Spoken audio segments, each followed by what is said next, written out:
আমার নাম মোহাম্মদ সাদ্দাম হোসেন। আমি প্রায় ৮ মাস ধরে পাঠাওতে আছি। বেসিক্যালি আমি একজন বিএসসি টেক্সটাইল ইঞ্জিনিয়ার। আমি চাকরি করতাম একটা স্বনামধন্য গার্মেন্টস ফ্যাক্টরিতে।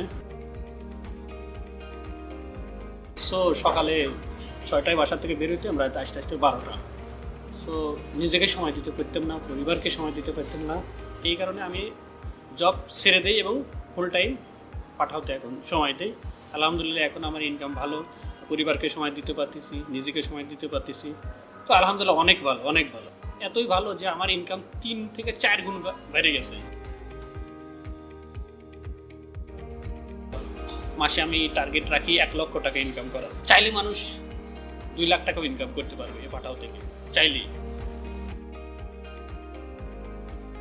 পাঠাও কোম্পানিকে আমি আমার মনের অন্তরস্থল থেকে ধন্যবাদ জানাই যে আমাকে একটা বিকল্প কর্মসংস্থান, ভালো কর্মসংস্থানের ব্যবস্থা করে দেওয়ার জন্য।